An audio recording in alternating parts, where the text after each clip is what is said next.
प्रिय भक्तों, अगर आप भी चाहते हैं कि आप शनि देव की कुदृष्टि से बचे रहें और आपको शनि देव की सिर्फ आशीर्वाद और असीम कृपा ही प्राप्त हो, तो आप इस महामंत्र का जाप अवश्य करें। इस मंत्र के नियमित 108 बार जाप करने से नकारात्मक ऊर्जा और बुरी शक्तियां समाप्त होती हैं। काला जादू, टोना टोटका और तंत्र बाधा, काला जादू, टोना टोटका और तंत्र बाधा का नाश होता है। व्यक्ति का तेज और आत्मविश्वास बढ़ता है और साथ ही शनि देव की कृपा से उसे अथाह धन की प्राप्ति होती है।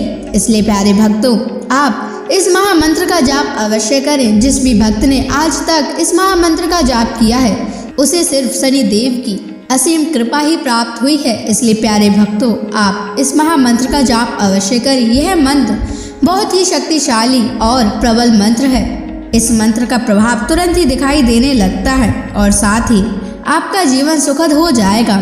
अगर आप शनि देव का आशीर्वाद प्राप्त करना चाहते हैं तो इस वीडियो को लाइक और चैनल को सब्सक्राइब जरूर कर दीजिए और कमेंट बॉक्स में जय शनि महाराज अवश्य लिख दीजिए। तो चलिए भक्तों, मंत्र का जाप करना प्रारंभ करते हैं। ओम ह्रीं सन शनैश्चराय सर्वदोष निवारणाय स्वाहा। ओम ह्रीं सन शनैश्चराय सर्वदोष निवारणाय स्वाहा। ओम ह्रीं सन शनैश्चराय सर्वदोष निवारणाय स्वाहा। ओम ह्रीं सन शनैश्चराय सर्वदोष निवारणाय स्वाहा। ओम ह्रीं सन शनैश्चराय सर्वदोष निवारणाय स्वाहा। ओम ह्रीं सन शनैश्चराय सर्वदोष निवारणाय स्वाहा। ओम ह्रीं सन शनैश्चराय सर्वदोष निवारणाय स्वाहा। ओम ह्रीं सन शनैश्चराय सर्वदोष निवारणाय स्वाहा। ओम ह्रीं सन शनैश्चराय सर्वदोष निवारणाय स्वाहा। ओम ह्रीं सन शनैश्चराय सर्वदोष निवारणाय स्वाहा। ओम ह्रीं सन शनैश्चराय सर्वदोष निवारणाय स्वाहा। ओम ह्रीं सन शनैश्चराय सर्वदोष निवारणाय स्वाहा। ओम ह्रीं सन शनैश्चराय सर्वदोष निवारणाय स्वाहा। ओम ह्रीं सन शनैश्चराय सर्वदोष निवारणाय स्वाहा। ॐ ह्रीं सन् शनैश्चराय सर्वदोषनिवारणाय स्वाहा। ॐ ह्रीं सन् शनैश्चराय सर्वदोषनिवारणाय स्वाहा। ॐ ह्रीं सन् शनैश्चराय सर्वदोषनिवारणाय स्वाहा। ॐ ह्रीं सन् शनैश्चराय सर्वदोषनिवारणाय स्वाहा। ॐ ह्रीं सन् शनैश्चराय सर्वदोषनिवारणाय स्वाहा। ॐ ह्रीं सन् शनैश्चराय सर्वदोषनिवारणाय स्वाहा। ॐ ह्रीं सन् शनैश्चराय सर्वदोषनिवारणाय स्वाहा।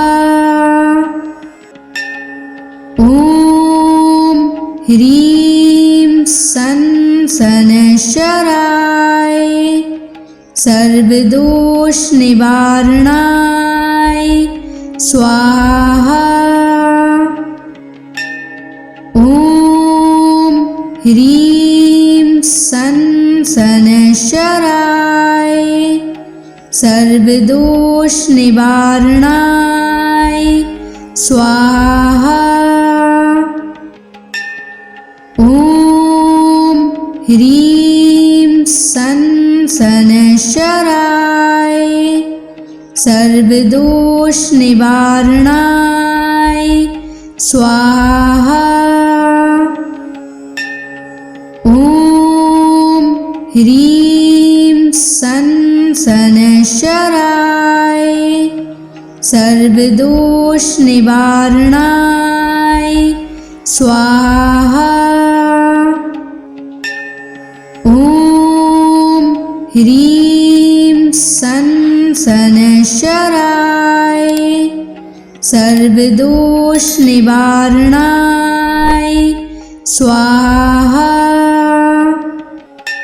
ॐ ह्रीं सन् शनैश्चराय सर्वदोषनिवारणाय स्वाहा।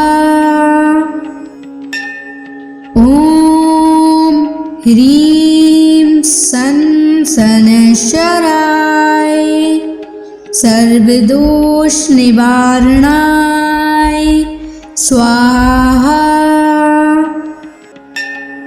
ॐ ह्रीं सन् शनैश्चराय सर्वदोषनिवारणाय स्वाहा। ॐ ह्रीं सन् शनैश्चराय सर्वदोषनिवारणाय स्वाहा। ॐ ह्रीं सन् शनैश्चराय सर्वदोषनिवारणाय स्वाहा। ॐ ह्रीं सन् शनैश्चराय सर्वदोषनिवारणाय स्वाहा। ॐ ह्रीं सन् शनैश्चराय सर्वदोष निवारणाय स्वाहा। ॐ ह्रीं सं शनैश्चराय सर्वदोष निवारणाय स्वाहा। ॐ ह्रीं सं शनैश्चराय सर्वदोष निवारणाय स्वाहा। ॐ ह्रीं सं शनैश्चराय सर्वदोष निवारणाय स्वाहा। ॐ ह्रीं सं शनैश्चराय सर्वदोष निवारणाय स्वाहा। ॐ ह्रीं सं शनैश्चराय सर्वदोष निवारणाय स्वाहा। ॐ ह्रीं सं शनैश्चराय सर्वदोष निवारणाय स्वाहा। ॐ ह्रीं सं शनैश्चराय सर्वदोष निवारणाय स्वाहा। ॐ ह्रीं सं शनैश्चराय सर्वदोष निवारणाय स्वाहा। ॐ ह्रीं सं शनैश्चराय सर्वदोष निवारणाय स्वाहा। ॐ ह्रीं सं शनैश्चराय सर्वदोष निवारणाय स्वाहा। ॐ ह्रीं सं शनैश्चराय सर्वदोष निवारणाय स्वाहा। ॐ ह्रीं सं शनैश्चराय सर्वदोष निवारणाय स्वाहा। ॐ ह्रीं सं शनैश्चराय सर्वदोष निवारणाय स्वाहा। ॐ ह्रीं सं शनैश्चराय सर्वदोष निवारणाय स्वाहा। ॐ ह्रीं सं शनैश्चराय सर्वदोष निवारणाय स्वाहा। ॐ ह्रीं सं शनैश्चराय सर्वदोष निवारणाय स्वाहा। ॐ ह्रीं सं शनैश्चराय सर्वदोष निवारणाय स्वाहा। ॐ ह्रीं सं शनैश्चराय सर्वदोष निवारणाय स्वाहा। ॐ ह्रीं सन् शनैश्चराय सर्वदोषनिवारणाय स्वाहा। ॐ ह्रीं सन् शनैश्चराय सर्वदोषनिवारणाय स्वाहा। ॐ ह्रीं सन् शनैश्चराय सर्वदोषनिवारणाय स्वाहा। ॐ ह्रीं सन् शनैश्चराय सर्वदोषनिवारणाय स्वाहा। ॐ ह्रीं सन् शनैश्चराय सर्वदोषनिवारणाय स्वाहा। ॐ ह्रीं सन् शनैश्चराय सर्वदोषनिवारणाय स्वाहा। ॐ ह्रीं सन् शनैश्चराय सर्वदोषनिवारणाय स्वाहा। ॐ ह्रीं सन् शनैश्चराय सर्वदोषनिवारणाय स्वाहा। ॐ ह्रीं सन् शनैश्चराय सर्वदोषनिवारणाय स्वाहा। ॐ ह्रीं सन् शनैश्चराय सर्वदोषनिवारणाय स्वाहा।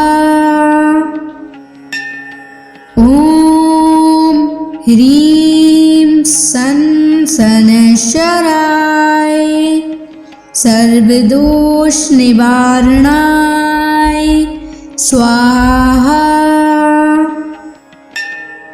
ॐ ह्रीं सन् शनैश्चराय सर्वदोषनिवारणाय स्वाहा। ॐ ह्रीं सन् शनैश्चराय सर्वदोषनिवारणाय स्वाहा। ॐ ह्रीं सन् शनैश्चराय सर्वदोषनिवारणाय स्वाहा। ॐ ह्रीं सन् शनैश्चराय सर्वदोषनिवारणाय स्वाहा। ॐ ह्रीं सन् शनैश्चराय सर्वदोषनिवारणाय स्वाहा। ॐ ह्रीं सन् शनैश्चराय सर्वदोषनिवारणाय स्वाहा। ॐ ह्रीं सन् शनैश्चराय सर्वदोषनिवारणाय स्वाहा। ॐ ह्रीं सन् शनैश्चराय सर्वदोष निवारणाय स्वाहा। ओम ह्रीं सन शनैश्चराय सर्वदोष निवारणाय स्वाहा। ओम ह्रीं सन शनैश्चराय सर्वदोष निवारणाय स्वाहा। ओम ह्रीं सन शनैश्चराय सर्वदोष निवारणाय स्वाहा। ओम ह्रीं सन शनैश्चराय सर्वदोष निवारणाय स्वाहा। ओम ह्रीं सन शनैश्चराय सर्वदोष निवारणाय स्वाहा। ओम ह्रीं सन शनैश्चराय सर्वदोष निवारणाय स्वाहा। ओम ह्रीं सन शनैश्चराय सर्वदोष निवारणाय स्वाहा। ओम ह्रीं सन शनैश्चराय सर्वदोष निवारणाय स्वाहा। ओम ह्रीं सन शनैश्चराय सर्वदोष निवारणाय स्वाहा। ओम ह्रीं सन शनैश्चराय सर्वदोष निवारणाय स्वाहा। ओम ह्रीं सन शनैश्चराय सर्वदोष निवारणाय स्वाहा। ओम ह्रीं सन शनैश्चराय सर्वदोष निवारणाय स्वाहा। ओम ह्रीं सन शनैश्चराय सर्वदोष निवारणाय स्वाहा। ओम ह्रीं सन शनैश्चराय सर्वदोष निवारणाय स्वाहा। ओम ह्रीं सन शनैश्चराय सर्वदोष निवारणाय स्वाहा। ओम ह्रीं सन शनैश्चराय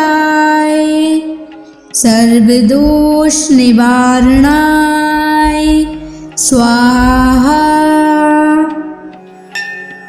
ओम ह्रीं सन शनैश्चराय सर्वदोष निवारणाय स्वाहा। ओम ह्रीं सन शनैश्चराय सर्वदोष निवारणाय स्वाहा। ओम ह्रीं सन शनैश्चराय सर्वदोष निवारणाय स्वाहा। ॐ ह्रीं सन शनैश्चराय सर्वदोष निवारणाय स्वाहा। ॐ ह्रीं सन शनैश्चराय सर्वदोष निवारणाय स्वाहा। ॐ ह्रीं सन शनैश्चराय सर्वदोष निवारणाय स्वाहा।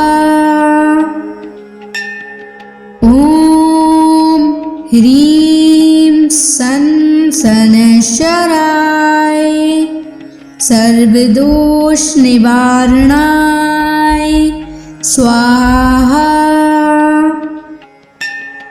ॐ ह्रीं सन शनैश्चराय सर्वदोष निवारणाय स्वाहा। ॐ ह्रीं सन शनैश्चराय सर्वदोष निवारणाय स्वाहा। ॐ ह्रीं सन शनैश्चराय सर्वदोष निवारणाय स्वाहा। ॐ ह्रीं सन शनैश्चराय सर्वदोष निवारणाय स्वाहा।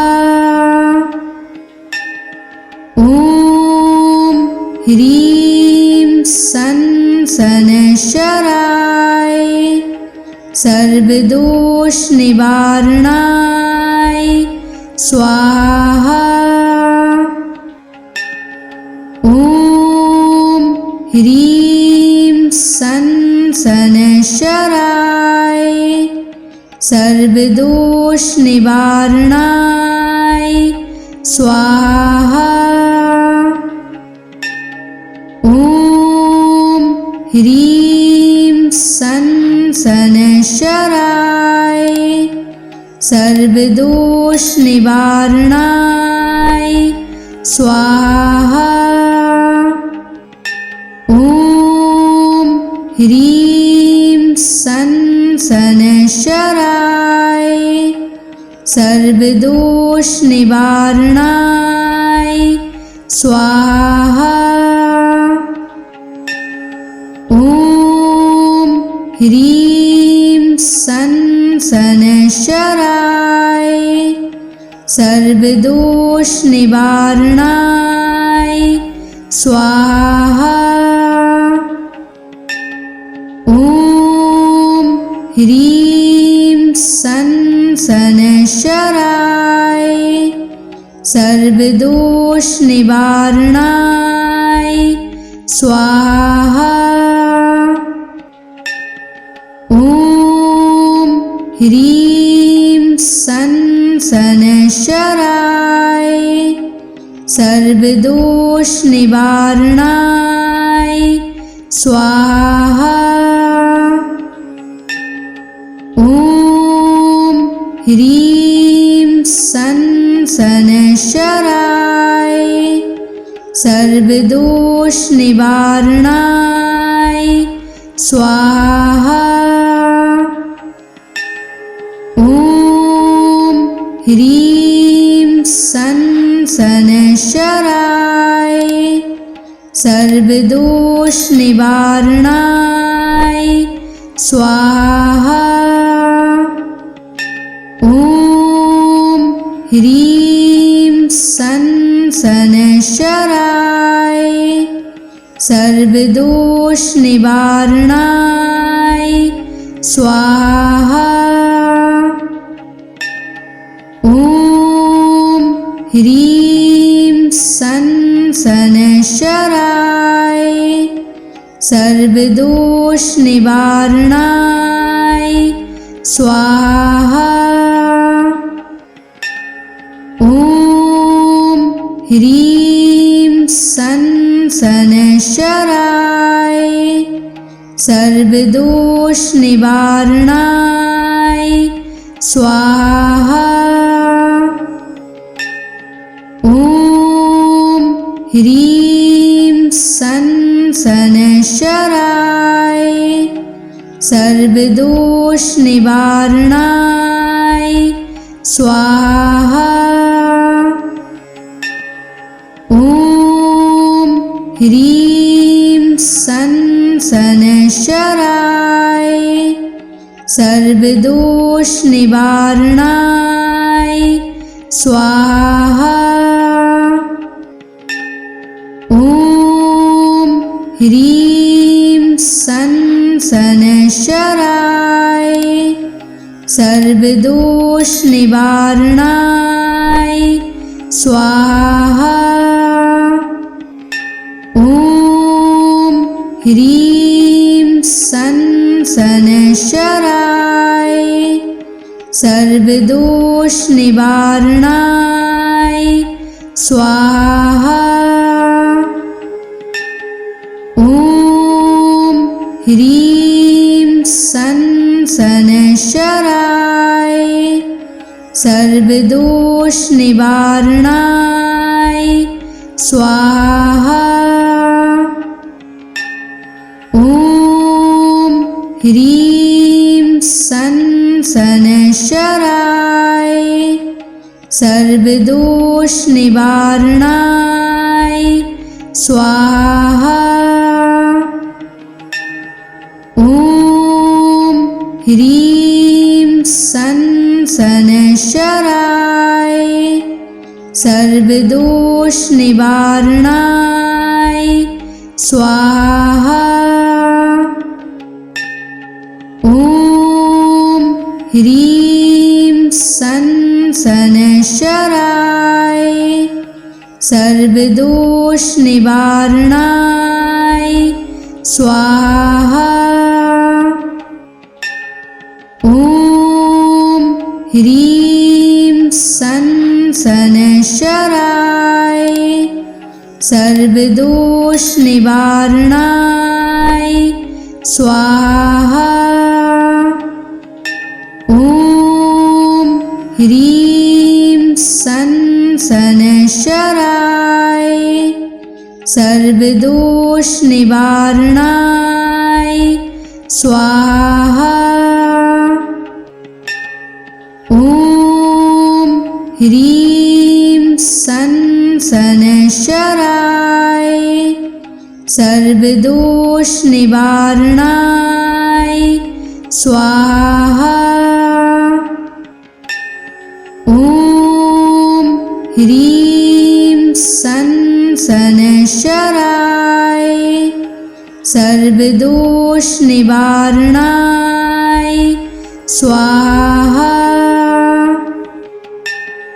ॐ ह्रीं सन् शनैश्चराय सर्वदोषनिवारणाय स्वाहा। ॐ ह्रीं सन् शनैश्चराय सर्वदोषनिवारणाय स्वाहा। ॐ ह्रीं सन् शनैश्चराय सर्वदोषनिवारणाय स्वाहा।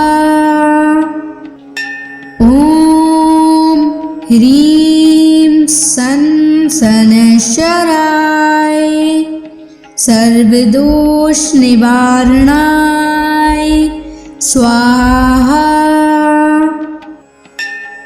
ॐ ह्रीं सन् शनैश्चराय सर्वदोष निवारणाय स्वाहा।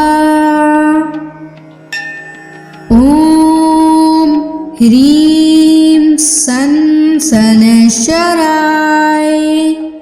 सर्वदोष निवारणाय स्वाहा। ॐ ह्रीं शनैश्चराय सर्वदोष निवारणाय स्वाहा। ॐ ह्रीं शनैश्चराय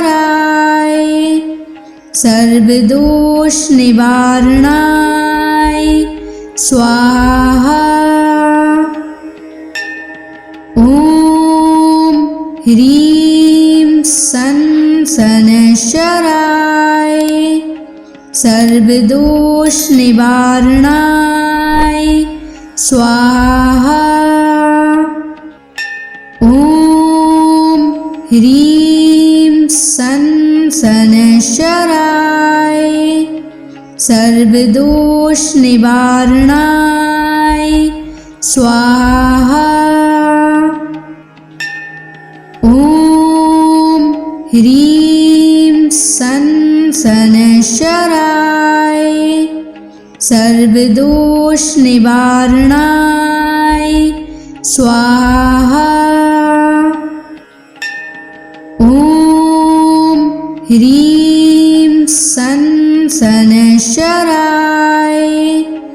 सर्वदोष निवारणाय स्वाहा। ॐ ह्रीं शनैश्चराय सर्वदोष निवारणाय स्वाहा। ॐ ह्रीं शनैश्चराय सर्वदोष निवारणाय स्वाहा। ॐ ह्रीं शनैश्चराय सर्वदोष निवारणाय स्वाहा।